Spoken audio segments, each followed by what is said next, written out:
Muy buenas tardes a todos. Muchísimas gracias por estar con nosotros. Me gustaría comenzar dando las gracias tanto al Basque Culinary Center como al Ministerio de Agricultura, Pesca y Alimentación por hacer posible esta webinar hoy y juntarnos a todos aquí. También me gustaría agradecer por la iniciativa promovida del talento joven de la gastronomía, que busca funcionar como espacio de reflexión e inspiración, en el que los jóvenes participamos de forma activa en talleres virtuales compartiendo casos de éxito y experiencias reales en torno a temas de actualidad.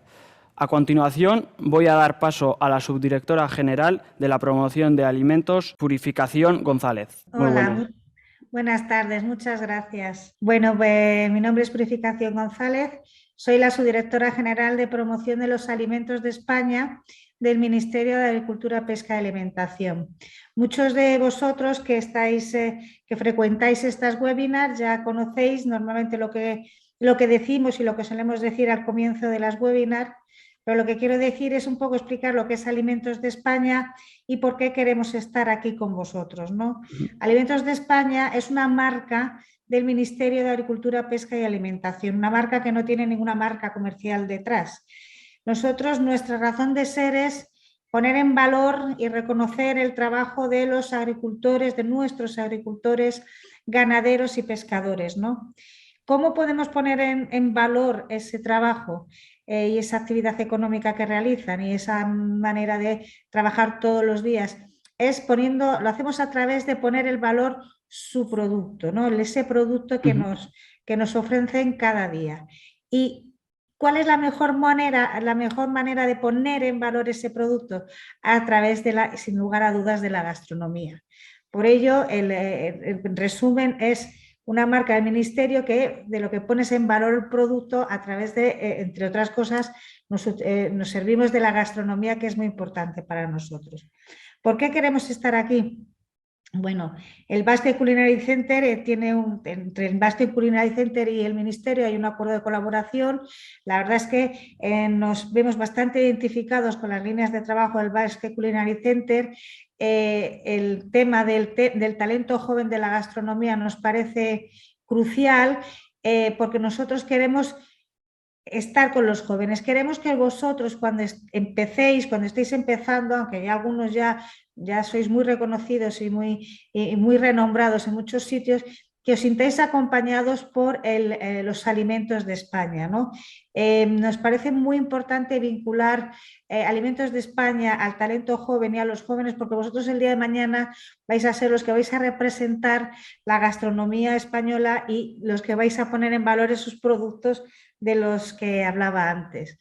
Así que, bueno, pues por mi parte simplemente desearos una maravillosa webinar, teniendo en cuenta que vais a tratar el mundo dulce. Seguramente será de lo más agradable poder escuchar, porque es una parte muy importante de hacernos felices, ¿no? A través del dulce. Entonces, simplemente que os vaya genial esta tarde y por mi parte, como siempre, muchas gracias y que os sintáis acompañados por Alimentos de España. Muchísimas gracias, Purificación. Ahora vamos a dar paso al vídeo de promoción.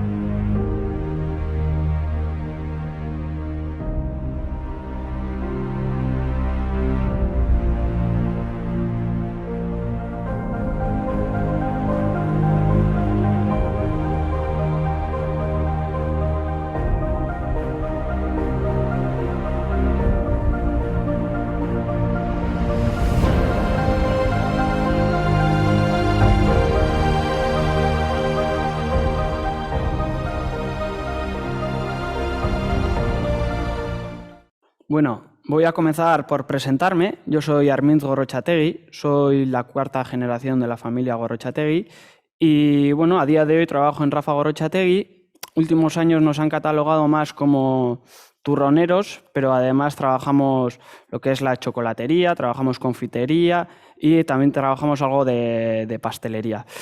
En el 2020 inauguramos un museo del chocolate donde, bueno, contamos un poquito cuál es la elaboración que cuenta desde la propia haba de cacao hasta la tableta con maquinaria completamente antigua.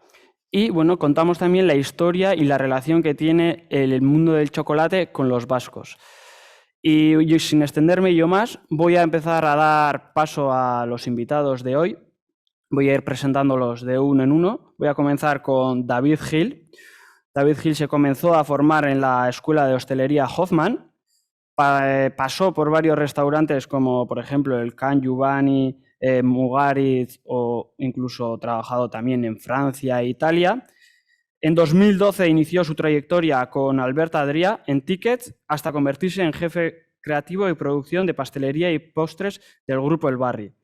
En 2015 fue reconocido como mejor chocolatero artesano de España y en 2020 creó su propia firma Imas Desserts. Además de todo eso, este año ha sacado un nuevo libro que se llama Candy. Cuéntanos un poquito qué es lo que hacéis en Imas Desserts y si nos quieres comentar también algo del libro, adelante, por favor. Muy buenas tardes, gracias a todos y sobre todo gracias al Basque Culinary y Alimentos de España por permitirnos poder contar un poquito lo que hacemos en esta tarde. Como bien has dicho, pues hemos fundado nuestra compañía que se llama Imas Desserts, que es un centro de investigación e innovación en el mundo dulce. Nos dedicamos a hacer proyectos personalizados tanto para industria, restaurantes, hoteles o incluso proyectos nuestros, en el cual intentamos trabajar la creatividad y explorar nuevos mundos en el mundo del postre, que es en lo que llevamos mucho tiempo haciendo. Entonces tenemos este pequeño obrador o laboratorio donde se gestan todos los proyectos que luego se van implementando a los clientes que tenemos. Y es un poquito pues nuestra manera de seguir siendo creativos a lo largo de todo el año. Entonces nuestra empresa nunca para de hacer proyectos nuevos cada semana y retos nuevos, que es un poquito lo que nos motiva y también de lo que aprendimos en el legado de esos 10 años trabajando de la mano de Albert en el barrio. Muchísimas gracias, David. Después entraremos un poquito más en profundidad en cómo trabajáis, por ejemplo. Y el siguiente invitado es Miquel Guarro. Ha sido formado en la Escuela de Gremios de Pasteleros de Barcelona. Ha trabajado en varias pastelerías, como por ejemplo en Bubó, Frank Fresson en Francia, y fue el pastry chef de Dos Cielos en Barcelona. También ha sido ganador del trofeo Luis Santapau más joven de la historia como mejor chocolatero en 2013 y se incorporó ese mismo año al equipo de Chocolate Academy. También ha sido jurado televisivo de Bake Off y en 2019 arrancó su nueva etapa como director de pastelería Hoffman. Cuéntanos un poquito más de lo que es Hoffman, porque, bueno, según yo sé, también, además de ser una escuela, también es pastelería, tenéis restaurante, trabajáis con catering, ¿verdad? Correcto, Hoffman, buenos días a todo el mundo, perdona, primero de todo, buenas tardes, que encantado de estar aquí y muchas gracias por invitarnos. Y dentro de lo que es Hoffman, para explicaros Hoffman es una cosa realmente muy, muy diversa, pero su núcleo, su corazón nace en una escuela de gastronomía donde se dan cursos de cocina y pastelería y tengo la suerte hoy en día de liderar todo el equipo del mundo dulce y dentro de este mundo dulce pues tenemos la suerte de tener una pastelería que la cuidamos muchísimo aquí en El Borne y un equipo de profesores que dan formación día a día a los alumnos de nuestros cursos y además de contar con un restaurante, con una estrella Michelin, que es el único restaurante que conocemos que está llevado por alumnos, obviamente con la ayuda de los profesores. Y dentro de ese restaurante me encargo de coordinar también el equipo de pastelería, que tengo la gran suerte de poder trabajar con un gran equipo. Pues muchísimas gracias, Miquel. El tercer invitado es Paul Contreras, que dio sus primeros pasos en la restauración con tan solo 15 años. Desde entonces no ha parado de evolucionar, formándose como pastelero y cocinero en restaurantes y pastelerías de destinos de toda Europa. Y bueno, ha sido ganador del Premio Revelación al Mejor Pastelero de Restaurante en 2019 y finalista en The Best Desserts en 2014 en México. Actualmente trabaja en el taller creativo de Chauren en Ezcaray y tiene su propia marca de chocolates Paul Contreras. Bueno, además de todo esto, tiene un podcast llamado Oído en YouTube.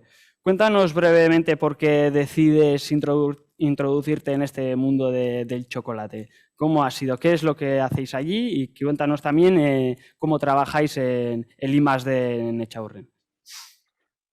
Muy buenas tardes y gracias por la invitación. El tema del chocolate ha sido un poco la casualidad de aburrirme entre los servicios en un restaurante en el que estaba yo en Barcelona y empezar un poco a investigar, ¿no? A raíz de un viaje que hice en Vietnam ese mismo año, ya hace 7 años, y nada, ir probando, lo iban consumiendo mis compañeros de piso, sus padres, los amigos de los padres, luego ya entré en algún restaurante y poquito a poco pues he ido haciendo sin prisa ni nada. Y las tareas del I+D aquí en Echaurren pues es un poco ir trabajando con la temporalidad de los productos pues que vamos teniendo. Ahora pues se nos van productos entre espárrago y vamos jugando un poco pues con toda la logística también de los productores y de las cartas durante todo el año en Echaurren. Pues muchísimas gracias. El chocolate, una de mis pasiones sin ninguna duda. Después hablaremos un pelín más. Pero a continuación ya voy a dar paso a una serie de preguntas. Las primeras 4 van a ser un poquito para contextualizar lo que es a día de hoy el mundo dulce, en qué punto se encuentra. Y me gustaría comenzar con una pequeña reflexión, y es que bueno, antiguamente se consumía mucho más o era tradición consumir los pasteles los domingos por la tarde, y digo por mi propia experiencia porque yo cuando todos los domingos iba por suerte a comer a casa de mi abuela y era ella quien nos traía los dulces a casa pues para toda la familia, ¿no? Y hablando con compañeros míos del trabajo también ocurría lo mismo. Entonces, a día de hoy veo que las pastelerías las vitrinas de las pastelerías están completamente llenas de pasteles de formatos individuales, igual para consumirlos durante todo el día de la semana. ¿Por qué creéis que viene este cambio de consumo? Por ejemplo, Miquel. Pues principalmente por un cambio generacional y por un cambio en la cultura de nuestro país y seguramente de todo el mundo, ¿no? Cada vez nos basamos menos en la religión, allá cada uno lo que piense sobre ello, pero sí que es cierto que antes estaba muy enfocada la tarta en esos momentos, en el sábado, domingo, y sobre todo en las mezclas las comidas familiares o cuando se juntaban las familias, y hoy en día todo esto ha desaparecido completamente, o ha cambiado o se está transformando muchísimo. Hoy en día una familia puede ser una madre y un niño o un padre y un niño, ¿no? Entonces, de esta a muchísimos más tipos de familia hay que adaptarse a cada una de ellas con una oferta coherente y que funcione. Con lo cual, yo creo que por eso se ha desestacionalizado totalmente de los fines de semana y la gente también estamos acostumbrados a la cultura de ella. Si hoy me apetece un buen pastel, quiero ir a comerlo, y si soy yo solo, tengo que tener una opción para comérmelo yo solo, no tener que comprar una tarta gigante para poderla compartir. Esto es un poco lo que creo que está pasando. Muy bien, muy de acuerdo con lo que has dicho de que nos tenemos que ir adaptando al final lo que el cliente quiere, ¿no? No tenemos que sacar un producto y ver a quién encajar, sino ver las necesidades un poquito del cliente y según sabemos eso, les ofrecemos un poquito el producto. Muchísimas gracias. La segunda pregunta va dirigida un poquito a las tendencias que va marcando hoy en día el consumidor, y vemos que cada vez van tirando por una pastelería más saludable, vamos a decir, bajo en azúcar, bajo en grasa. ¿Creéis que esto en el futuro puede llegar a desaparecer, lo que conocemos como hoy en día la pastelería dulce, y va a ser solamente una pastelería saludable, o veis que es una moda pasajera y que esto viene pero para no quedarse? Por ejemplo, Paul. No es que venga para quedarse o no. A ver, yo creo que van a coexistir todas las tendencias y más con el mundo de las redes en el que estamos inundados de estilos y un montón, ¿no? La saludable. A ver, ¿qué es saludable, no? Yo si voy a un restaurante una vez a la semana, yo el pastel quiero que sea gocho, ¿no? Otra cosa es que, claro, ya no tenemos ni el ayuno ni la abstinencia que antes la religión católica pues nos obligaba, ¿no? De alguna forma, y solo comíamos pues el pastel cuando se tenía que comer, ¿no? Por esa celebración. Hoy en día, ser sano o no ser sano, tenemos que ser nosotros, ¿no? Los que seamos sanos. un pastel es un pastel. Sí que la tendencia siempre ha sido reducir postres, pero esto lo llevamos viendo incluso, es que incluso antes de la Nouvelle Cuisine, y con la Nouvelle Cuisine tenemos el libro de la Gran Cuisine Mincer de Gerard, que es en el 78. Eso quiere decir que antes del 78 ya existía esa pastelería más saludable. Sí, estaba destinada para su negocio en el balneario y todo, ¿no? Pero todos los postres son con aspartamo, ¿no? Algo que hoy en día pues está en boca de todos, ¿no? Pero ya Sí. ya existía entonces, por lo tanto va a coexistir todo, yo creo. Totalmente de acuerdo. La siguiente pregunta para David. ¿Crees que ha pasado de un contexto clásico a uno más moderno, la pastelería? Y si es así, ¿crees que convive la pastelería tradicional con la moderna? Yo creo, desde mi punto de vista, que han salido nuevas maneras de entender y de comprender la pastelería, sobre todo nuevas propuestas. Y eso ha hecho que evolucionase, pues como evolucionó en su momento la cocina, la pastelería también le tocaba y está en un buen momento. Si no, fijaros en muchas pastelerías que están cambiando. Un gran ejemplo el de Miquel. Entonces, de hacer nuevas propuestas, y creo que cada vez más el cliente también busca el hecho experiencial, ¿no? Que faltaba en la pastelería y ahora se puede llegar a conseguir. Entonces, yo creo que puede consistir, y si no, también la pastelería tradicional, cada vez como la sociedad también va avanzando, tenemos nuevas tecnologías, nuevos ingredientes, nuevos productos, también esa pastelería tradicional no es que tenga que quedarse en el olvido, sino que se puede reinventar y se puede actualizar, tanto como bien decía Miquel, hay un relevo generacional, hay nuevas tendencias y al final la pastelería es lógico que evolucione. No quiere decir que la dejemos atrás, simplemente no comemos igual como comíamos anteriormente nuestros abuelos, pues la pastelería también tiene que evolucionar. Es un poquito mi visión. Sí, sí, totalmente de acuerdo. Nosotros, por ejemplo, trabajamos, o sea, vamos de la mano.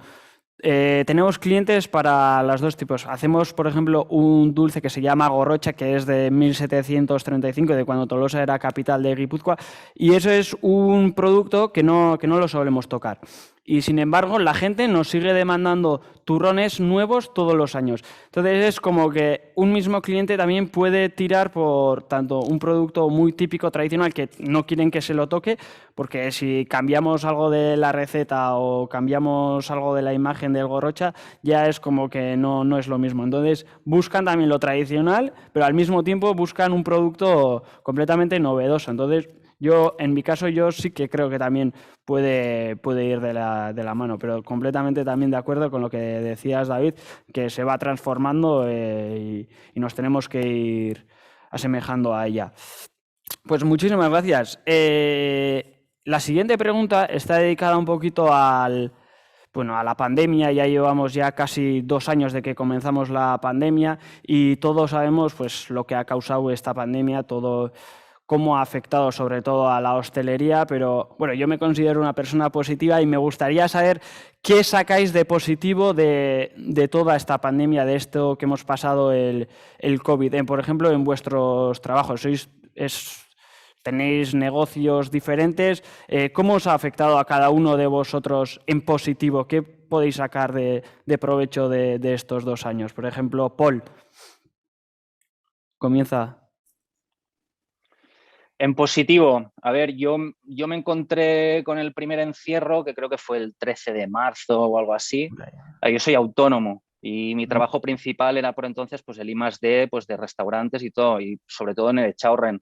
Claro, me chapan el restaurante y me cierran los otros restaurantes a los que yo vendía chocolate en formato de kilo, y me veo que o me espabilo y tuve que cambiar el formato de tabletas para ir al retail y hacer tabletas pues, de 100 gramos y venderlas yo directamente pues, desde el mano a mano a correos y todo. Y a partir pues, de eso, pues ahora es una línea nueva que es con la que más saco además, ¿no? Y está muy bien porque me rueda mucho más el producto y puedo hacer pues, más cosas también.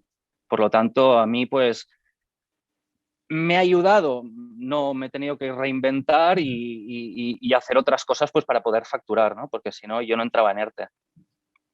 Muchas gracias. Miquel, en tu caso.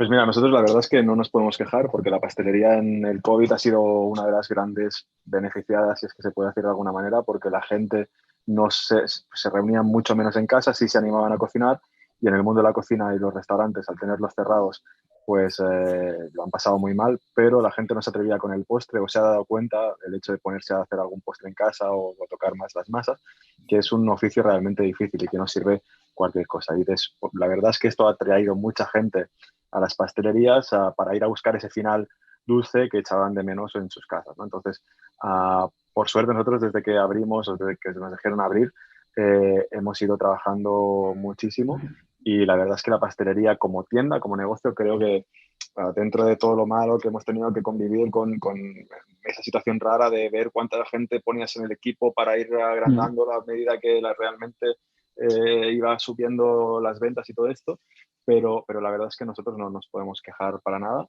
y sí que nos ha traído sin ninguna duda una rapidez o una obligación de ponernos las pilas en el comercio online y adaptar nuestros productos para globos, todo este tipo de deliveries. Incluso hemos hecho una página web donde vender online, y todas esas cosas que igual serían, bueno, ya lo haremos, con todo esto se ha acelerado un montón y hoy es una realidad que va a seguir aquí mucho tiempo. Muy bien. ¿Y en tu caso, David?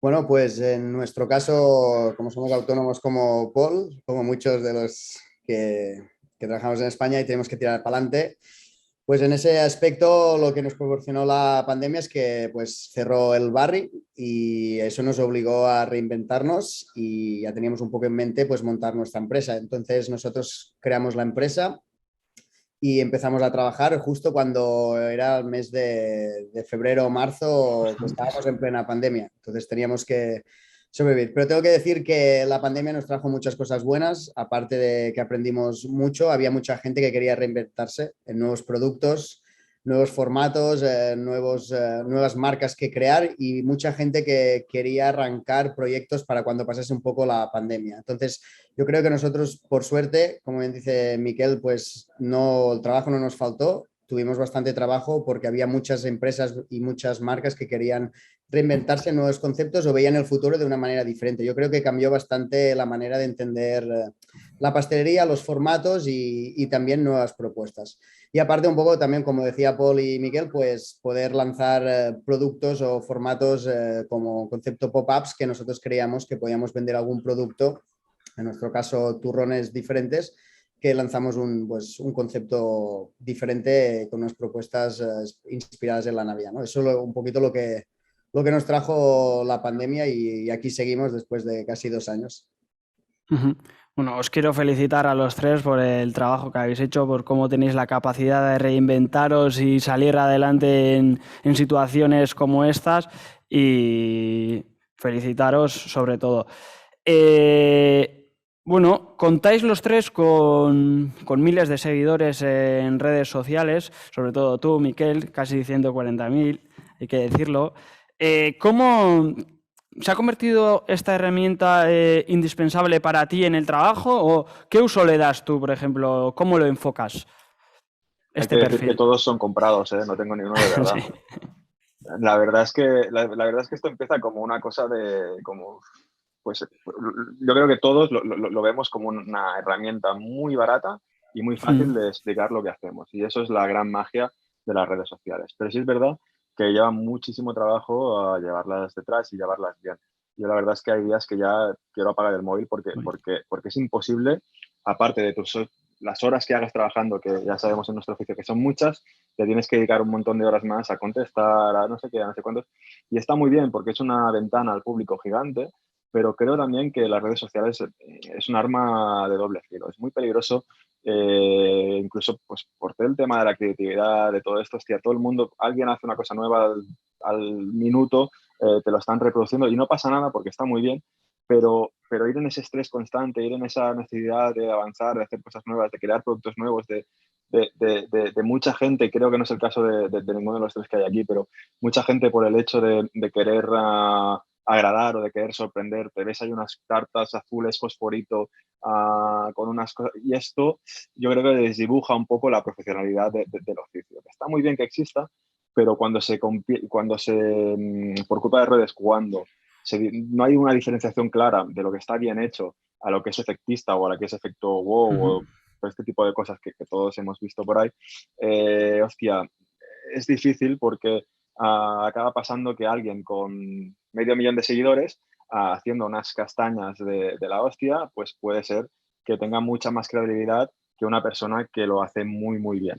Y eso yo creo que es un poco pues, lo bueno, ¿no? Lo bueno es que es muy accesible, puedes explicar a todo el mundo lo que estás haciendo, y lo malo es esa pequeña parte donde el discurso o la rigurosidad se pierde un poquito. Y desde la otra parte, desde la parte del consumidor, ¿creéis que esto ha convertido a que sean más exigentes o que sean más críticos? Que, por ejemplo, nosotros trabajamos algo de pastelería, sobre todo para restaurantes, eventos y bodas. Antiguamente teníamos, en la carta teníamos A, B y C, y venía la pareja de novios y decidía, no quiero esto, esto o esto. Y listo. Pero a día de hoy hemos notado que con las redes sociales nos vienen los novios de 30 a 33 años y nos dicen, ay, mira, es que he visto esta tarta en Instagram y yo quiero este glaseado espejo o esta Red Velvet semi-acabada. Entonces notamos como que son más, o sea, saben lo que quieren a día de hoy. Hemos notado muchísima diferencia de anterioridad a ahora. ¿Cómo lo veis vosotros, David, por ejemplo? Yo creo que, como bien decía Miquel y como bien decías tú, es una manera muy buena de promocionar y de ofrecer tu producto. Y nosotros lo que nos encontramos es que también mucha gente o muchas empresas, cuando te piden proyectos, cada vez están buscando más que el producto sea instagrameable. Es decir, lo que tú dices, que también tenga una parte de que esté puesto de alguna manera en redes o tal, sobre todo pues tanto en vajilla, en presentación o en concepto. Entonces es una manera de que al final tú puedes llegar a mucha gente, comunicar y que las empresas y la gente también le empiece a dar ese valor de que al final lo puedan visualizar muy rápido lo que tú estás ofreciendo. Entonces al final también se crean como tendencias o modas en función de lo que puedas publicar o publiques. Pero haciendo un poco referencia a lo que decía Miquel, estoy muy de acuerdo de que al final te sirve para promocionar y para poder ofrecer o demostrar lo que haces, pero también hay dos problemas, que antes, por ejemplo, cuando tú desarrollabas cosas o técnicas, existían los grandes congresos, esa técnica se le daba mucho valor y tal.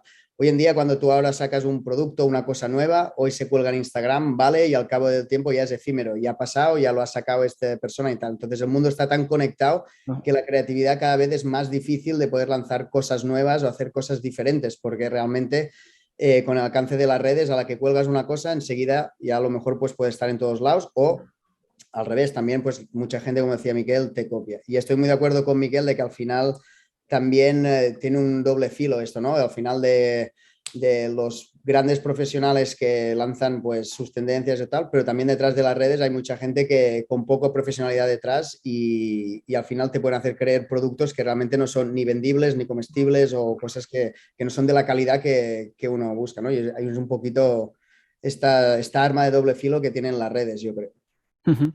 ¿Tú, Paul, estás de acuerdo con todo lo que has dicho? ¿Te gustaría añadir algo más? Sí, totalmente de acuerdo, ¿no? Y en esto Miquel tiene un máster, ¿no? Un día también lo hablamos y él me hizo encender una lucecita en la cabeza de, hostia y tal. Me dijo, es un activo más, ¿no? Y realmente a mí que me gusta el tema económico y todo, haciendo el paralelismo este de realmente, pues sí, es un activo al que hay que tener cuidado y hay que tenerlo muy en cuenta y aprovecharse también un poco de ello, ¿no? Saberlo trabajar como cualquier otro activo, ¿no?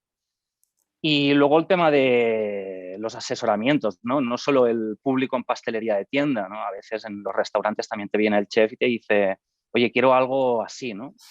Y dices, sí, es muy bonito, ¿no? Pero luego a ser capaz el equipo de hacerlo y dar un servicio, es decir, porque una cosa es que salga, ¿no? Y otra es que salga bien. Puede salir y que esté, si no es top, mejor que no salga, ¿no? Porque entonces solo te va a aplaudir tu madre y tus amigos, ¿no? Pero la persona realmente que sepa, que llegue al restaurante y vea esa elaboración, pues que no está top, Va a decir, esto es un churro, ¿no? Es un quiero y no puedo, ¿no? Por lo tanto, es mejor tirar para abajo, ¿no? Y ser realistas de quién eres tú en el restaurante y qué puedes hacer, ¿no? Por lo tanto, y el tema de la autoría también en las redes, que hoy en día pues está súper difuminado, ¿no? Lo recalcaron mucho también en la ponencia de David y Albert en Madrid Fusión, y es que hoy en día pues la autoría está, no se da crédito, ¿no? A la gente cuando hace una cosa y luego pues está muy bien, ¿no? Coger de aquí y de allá y hacer luego pues tu pequeña innovación, ¿no? Pero tu pequeña creatividad, pero está muy bien pues dar crédito a la persona pues que lo ha ideado, ¿no? Pues la gente del Bulli, David no para de sacar cosas, o sea, es brutal. Muy de acuerdo, muy de acuerdo. Bueno, ahora me gustaría más enfocarme en cada uno de vuestros proyectos, entonces van a ser unas preguntas que van a ser más personales. Entonces voy a comenzar por David. Bueno, tú has llevado años trabajando en la restauración. Entonces, ¿cuándo y por qué decides abrir tu propio negocio y pasar de ser pastelero a ser emprendedor? ¿Cuándo das el paso? ¿Por qué? Bueno, un poquito, pues como te comentaba antes, por la situación que se había dado un poco de la situación del COVID y porque al final también creíamos que lo que nosotros éramos fuertes y buenos, o ya lo que habíamos trabajado los últimos años en el barrio, eran en la creatividad y llevando equipos y proyectos diferentes. Entonces, creo que yo y mi equipo, que también venía del barrio, son personas muy inquietas con esa necesidad de estar evolucionando y reinventarse. Entonces buscamos una forma de negocio que nos permitiese poder ser feliz con lo que nos gusta, ¿no? Que es trabajar un poco la creatividad. Entonces la mejor manera o la manera de poder vivir de esa profesión y disfrutando de la creatividad era montar una empresa en la cual pudiésemos expresarnos y trabajar con proyectos creativos diferentes a medida de cada cliente, ¿no? Entonces, un poquito era como cada semana los retos que nos iban viniendo eran diferentes y eso nos motivaba y nos motivaba cada vez más. Por lo tanto, por eso pasamos un poquito de lo que era el trabajo que ya hacíamos en el barrio hacía mucho tiempo a desarrollarlos por nuestra cuenta. Después de todo lo que habéis pasado, ¿no? De todo lo que habéis sufrido, incluso de las satisfacciones que habéis tenido, de todo lo que habéis pasado, ¿tú animarías a la gente que nos está viendo y tiene la idea de abrir su propio negocio, les animarías a dar el paso o qué consejos les darías a esta gente? No, yo siempre animaría a todo el mundo a lanzarse con su proyecto. Ese sí, yo creo que aunque tenga pues sus cosas buenas y sus cosas malas, uno siempre tiene que luchar por sus sueños y por sus proyectos. Entonces yo creo que cuando tú luchas por lo que quieres no hay dificultades, sí hay adversidades, pero las superas.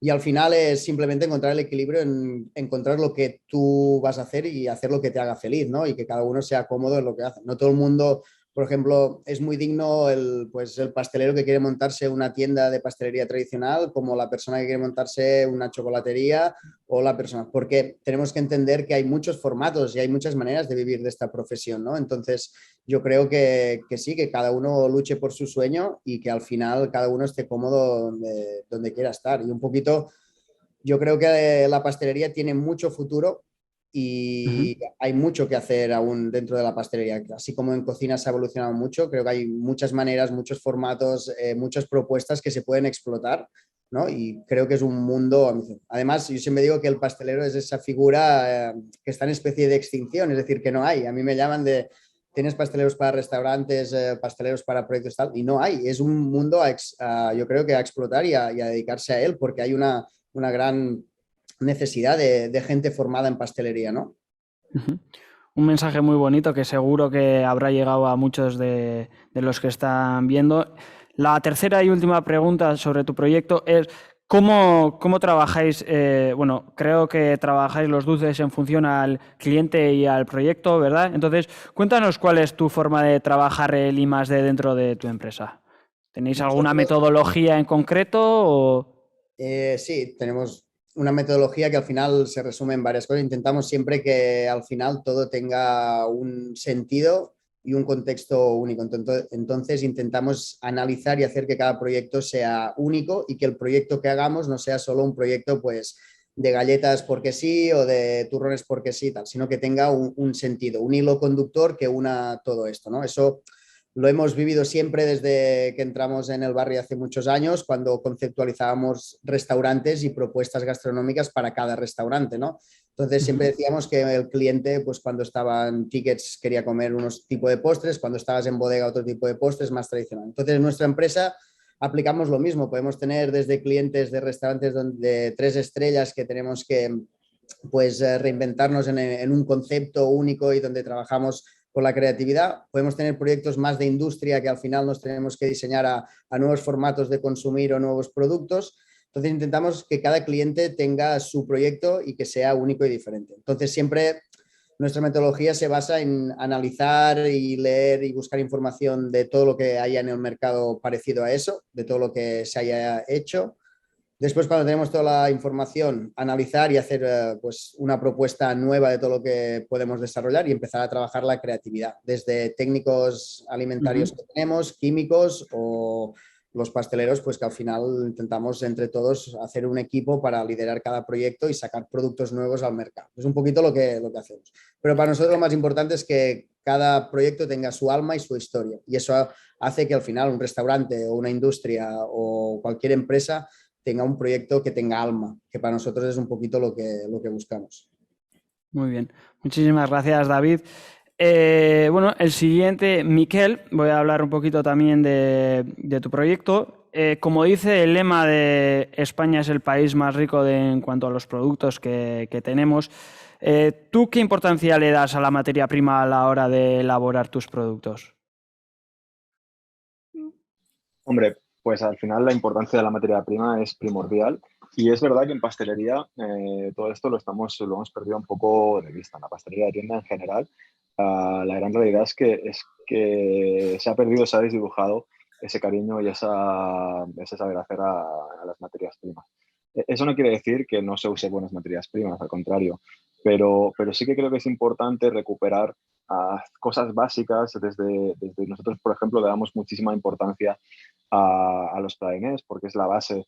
Aunque hagamos pastelería muy moderna o que intentamos hacer formas un poco distintas porque realmente moderno no es, vamos a buscar esas bases o esos ingredientes que realmente le den un buen sabor y una realidad a nuestro producto, ¿no? Y muchas veces los pasteleros nos hemos vuelto demasiado en abridores de potes ajenos y luego juntamos cosas y ya está, ¿no? Nos hemos olvidado de construir el producto quizá desde cero. Y ahora, por ejemplo, está muy de moda el Bean to Bar y yo creo que es algo que está súper bien, pero ¿por qué no en un país como este, donde somos productores de frutos secos de grandísima calidad? ¿Por qué no estamos todos haciéndonos nuestros pralinés en vez de comprarlos? Que realmente hacer un buen praliné no cuesta absolutamente nada, no cuesta demasiado, un poco de organización y no hace falta que empecemos quizá dando la vuelta mortal y yendo a países de origen a comprar cacao, que está muy bien y, joder, la gente que lo hace fantástico y aquí tenemos a Paul, que es un gran ejemplo de él, que he probado chocolates suyos excelentes y realmente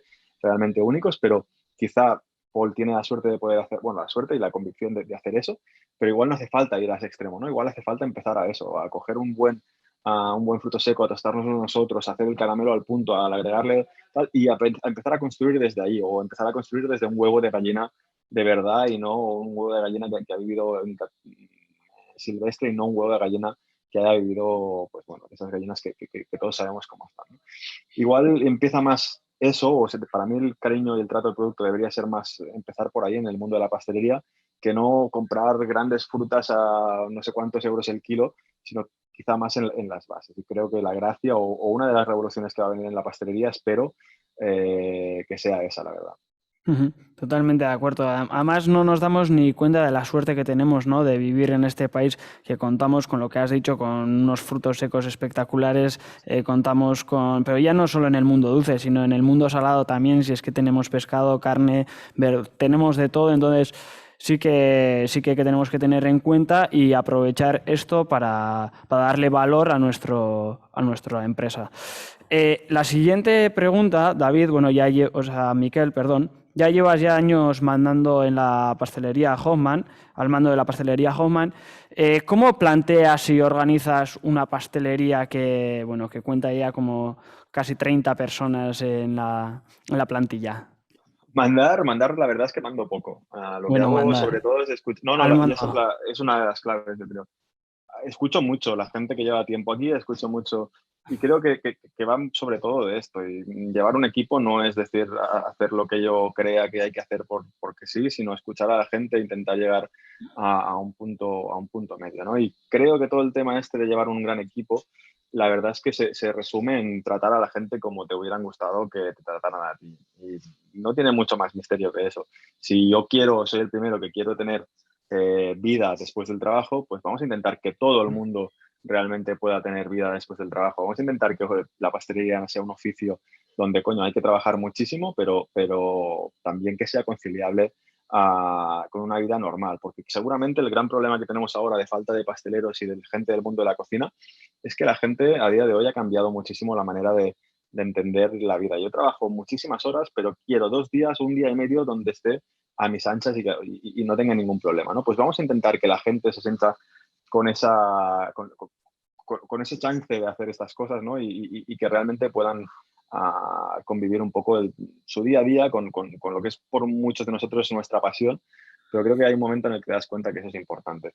Y después, la verdad es que yo lo tengo muy fácil. Tengo un gran equipo que trabaja súper bien, están súper coordinados entre ellos. Yo la verdad es que me entero de muy, muy poquitas cosas. Cuando falla algo, se lo arreglan ellos y también para mí es esa de las gracias que hay en un equipo, ¿no? Que tengan la suficiente capacidad de autogestionarse y obviamente autogestionarse bien para solucionar ellos mismos los pequeños problemas y que no sean dependientes de alguien en concreto. Que a veces para un jefe, entre comillas, es muy complicado. Hostia, no me están preguntando esto. Bueno, con que me informen y me expliquen cómo tienen que hacer las cosas y cómo lo han previsto, y si el problema está bien solucionado, adelante, ¿no? Y creo que esa es una de las cosas que hay que intentar hacer en el mundo de la pastelería, que no es el por qué yo lo digo, sino ser un poco más humano, y todos lo agradeceremos muchísimo más.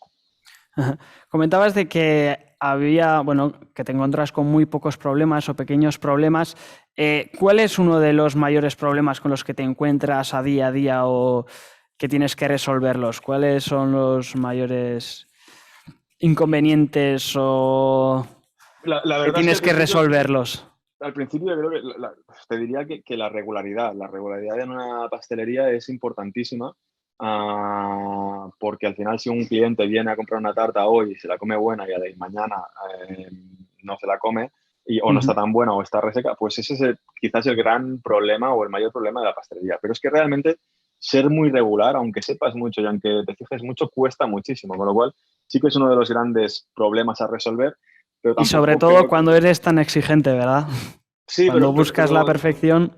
te das cuenta de que con todos, si todo está, no tiene que estar siempre de 10, es imposible que todo esté de 10. Y hay muchas veces que vas a la vitrina y la gente no, o sea, yo me llevo a algún profesional, hostia, ¿cómo la ves? Y yo veo 10.000 cosas y el profesional que viene no las ve. Ese profesional lo verá las 10.000 cosas en su casa. Con lo cual, yo creo que está bien ir a buscar la perfección, las cosas muy bien hechas, pero sin volvernos demasiado locos y aceptando y esto a mí personalmente me ha costado mucho entenderlo, pero aceptando que el 10 siempre es casi imposible y que hay que ir a por hay que ir a por el 10 para saber que te vas a quedar siempre en un 8 de media. Y si haces eso, el 8 de media, coño, es un notable, está súper bien. No hace falta sufrir de más por cosas que al final te quitan mucho tiempo, ¿no? Y te dan muchos nervios, con lo cual yo creo que siempre intentar el 10 y es importantísimo intentar el 10 y hay que conseguirlo, pero sabiendo que nunca va a ser realmente un 10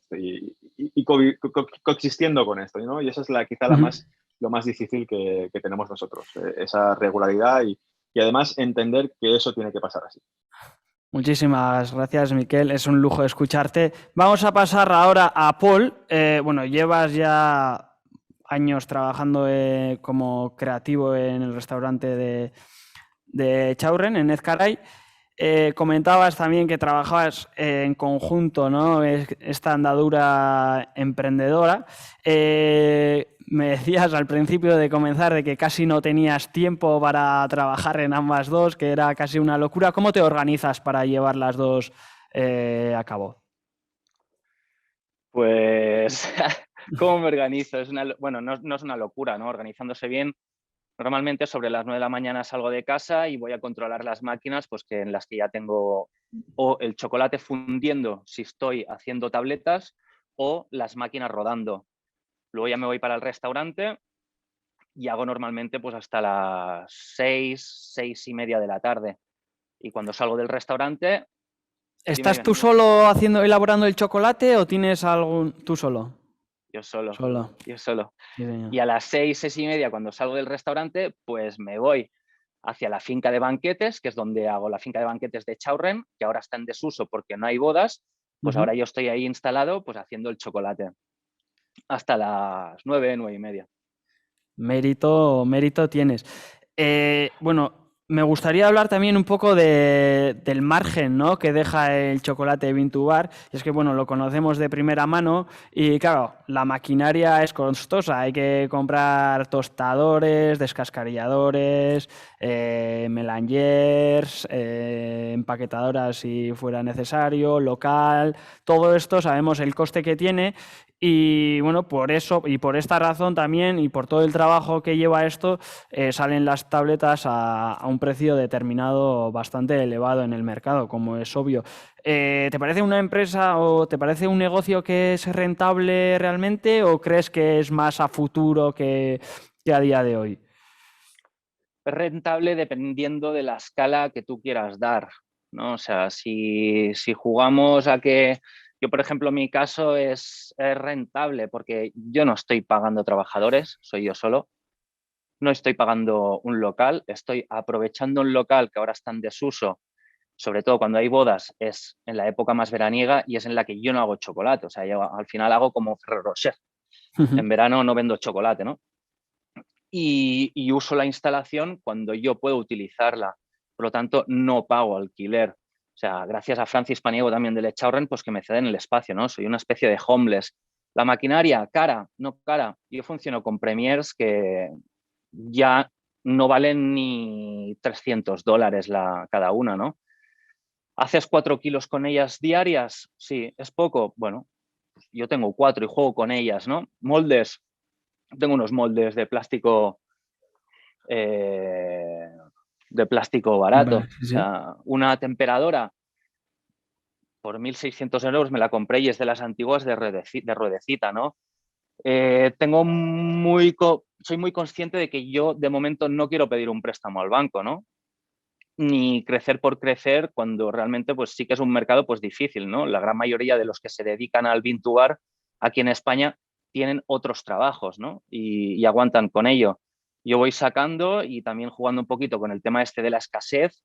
Tengo muy poca producción, hago lotes muy limitados y eso también está muy bien, ¿no? Porque también tiene pues más frescura, sale mucho más rápido. Hoy se me ha acabado un stock de Brasil y he tenido que hacer más, hago unas 150 tabletas y voy renovando, ¿no? Y eso también me da juego a hacer cosas más nuevas, ¿no? Y al ser tan pequeñito y tampoco ser mi primer trabajo, que tengo otros trabajos, pues me puedo permitir también perder dinero con ello, ¿no? Haciendo pruebas realmente pues de inventos raros. Sabemos que al chocolate se le puede echar cualquier cosa seca, por lo tanto, a partir de ahí es que se te abre un abanico increíble, ¿no? Tostadoras, si quieres, no tuestas, ¿no? Puedes hacer, dependiendo de lo que tengas al alcance, haces lo que tú puedes, ¿no? Y al final, pues también te diriges al cliente y al target que tú quieras, ¿no? Y por muy friki que creas que es tu producto, siempre habrá un friki como tú que le va a gustar, ¿no? O sea, no estamos solos en el mundo. Bueno, me están diciendo que tenemos que pasar a las preguntas del público. Yo quiero decir que, aunque haya dicho Paul que utiliza unas pequeñas melangers de segunda mano que que tiene a temperaturas de 1600, que los chocolates que los saca, de verdad que los clava, y de verdad que os recomiendo a todos los que nos estáis viendo de que los probéis, de que los busquéis en internet o donde sea y que de verdad los probéis, porque de verdad merece muchísimo la pena. Entonces vamos a pasar a las preguntas. Nerea nos va a ir haciendo, bueno, las preguntas que nos estáis mandando de casa. Pues no sé si tenéis alguna pregunta desde casa, ya las habéis escrito. Nerea. Bueno, muy buenas tardes a todos. Vale. Bueno, sí, como decía Arminz, tenemos de momento un par de preguntas, así que voy a ir lanzándolas y a ver si en este rato surge alguna más, y si no, pues con esto ya concluiríamos la sesión. La primera de ellas es, nos preguntan si creéis que se ha puesto en valor en los restaurantes de alta cocina o con estrellas la pastelería o en general el rol del pastelero.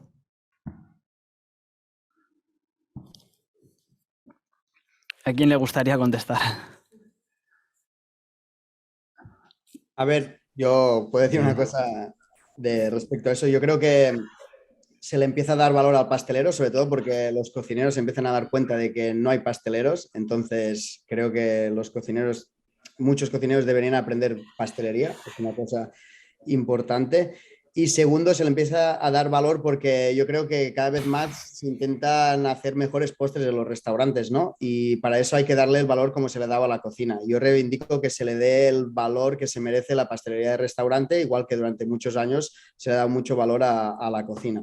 Por eso que creo que es una figura a reivindicar, que hay pocos o que hay demanda de pasteleros y que al final pues se debería de promocionar en ese aspecto o darle valor que se merece la pastelería, ¿no? Porque al final la pastelería siempre es lo que te acabas el menú, la parte final, cuando la gente ya está saciada, ya está llena, ya ha llegado, la gente le da poca importancia y tal. Creo que al final reivindicarla y darle el valor que se merece haciendo grandes o buenos postres, pues hará que cada vez se le vaya dando más valor. Y para eso los restaurantes necesitan pasteleros y pasteleros buenos. Y para eso hay que darle su importancia y pagarles bien y darle las condiciones, como decía antes Miquel, para que al final la gente pues se dedique a ese oficio que es muy bonito. Esa es mi opinión, ¿eh? Siguiente pregunta, Anne. Que pasamos con la siguiente pregunta. Yo creo que esta pregunta puede ser una buena manera también como de acabar con algún consejo que podáis lanzar a la gente que está conectada con nosotros, ya que nos preguntan cómo veis el futuro del mundo dulce y qué tendrían que tener en cuenta para poder montar un negocio o un obrador con pocos recursos, pero ofreciendo calidad desde el comienzo. Yo creo que esto es cualquier persona que en este país emprenda un negocio es un valiente que se le tendría que poner, un monumento. Y dentro del mundo de la pastelería, que la inversión primera es importantísima, aún mucho más. Yo creo que al final, si no tienes, porque no, o sea, al final es una cuestión de dinero, y si tú no lo tienes para poder invertirlo, lo mejor que creo que se puede hacer es ir poco a poco y no dejar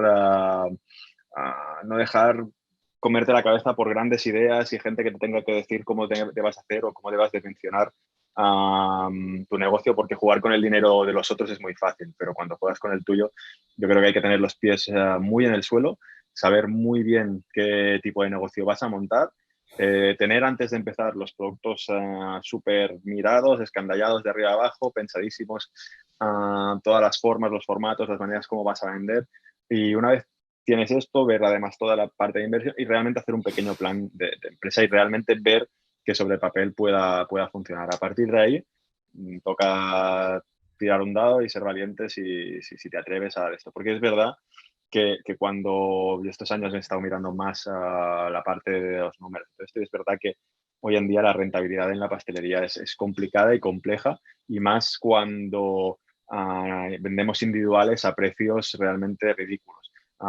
Porque una tarta o un pastel individual a 3,5 €, un buen pastel individual a 3,5 € a 4,5 € es regaladísimo. Pensad que cuando vamos a cualquier bar, a un gin tonic ya te vale 12 € o un bar de estos de serios, 12 € y básicamente no voy a quitar mérito a los barmans, pero un buen gin tonic es no maltratar lo mínimo algo que ya te viene hecho, ¿no? Que es una ginebra y una tónica, y poner un buen hielo y un buen vaso y ¡pam! 12 €. ¿Por qué los pasteleros por una tarta o un individual que vale, en un individual que lleva 30, me invento, que lleva 4 o 5 elaboraciones distintas, con diferentes texturas, con diferentes montajes, estás poniendo algo de fruta fresca para que, hostia, y lo vendemos a 3 euros y medio y la gente aún le parece caro, ¿no? Yo creo que ahí está el gran caballo de batalla de los pasteleros y no tanto de intentar explicar al público real, a la gente que compra realmente en la calle, lo que estamos haciendo y por qué tiene el valor que tiene. Porque nos hemos quedado muy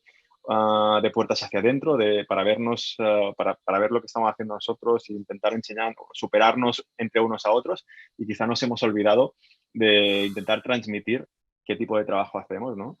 Y explicarlo a la gente a pie y que lo pueda valorar. Yo creo que si conseguimos entre todos eso, la pastelería es un negocio, un oficio magnífico que al final te levantas cada día y dices, voy a trabajar, pero voy a hacer tartas, con lo cual es fantástico, pero sí que tenemos que darle ese valor y entre todos los que nos queremos dedicar a ello, intentar comunicar y explicar qué hay detrás, porque si no es verdad que será un negocio o un oficio complicado. Sí, estoy totalmente de acuerdo con lo que dice Miquel y sobre todo si alguien quiere emprender, empezar por poquito a poco. O sea, a mí me encantaría empezar vendiendo croquetas en Plaza Cataluña a euro la unidad y poquito a poco, ¿sabes? Y si solo tienes un horno, haz galletas y empieza por ahí, ¿no? O sea, no montar un castillo que luego la base pues es complicada de aguantar, ¿no? Y poquito a poquito e ir a largo plazo, ¿no? Yo creo, o sea, respeto lo que ha dicho Miquel y estoy muy de acuerdo con también lo que ha dicho Paul. Creo que al final, como empresarios que somos y que miramos por los números marcan siempre la realidad de las cosas y lo que puedes hacer. Pero yo siempre estoy de acuerdo que animarla, que es un proyecto, o sea, que puedes montar un proyecto bonito en pastelería y que hay muchas maneras de entender la pastelería y apostar por lo que tú creas y al final lo puedes conseguir. Pero sí que estoy muy de acuerdo que la realidad de los números es lo que te marca la realidad de lo que puedas hacer. Mira, como último comentario a esto, hay un poema de Bukowski que se llama Así que quieres ser escritor, y es muy bueno, ¿no? Porque al final empieza, si no sale ardiendo de tu corazón, no lo hagas, ¿no? Y es realmente bonito leerlo, porque a veces cuando dudas, pues es muy bueno leerlo y es bonito. Muchísimas gracias a los tres chicos. Bueno, estamos ya en tiempo, así que yo creo que con esta conclusión final de los tres esperamos que sirva de inspiración, motivación y que la gente que tenga ganas de emprender un proyecto lo haga. Te cedo la palabra, Armins, para cerrar la sesión y nada, agradeceros a todos haber estado aquí hoy con nosotros. Sí, como decía Nerea, y agradeceros a todos, tanto al Basque Culinary Center como al Ministerio de Agricultura, Pesca y Alimentación por hacer posible esta webinar. Y a los que nos estáis viendo en casa, me gustaría recordaros que el próximo 9 de mayo se tratará sobre el desperdicio alimentario y a continuación os aparecerá un código QR donde podréis proponer nuevos talentos jóvenes de la gastronomía. Muchísimas gracias a todos y un saludo. Muchas gracias. Muchas gracias, Agur. Agur. Muchas gracias.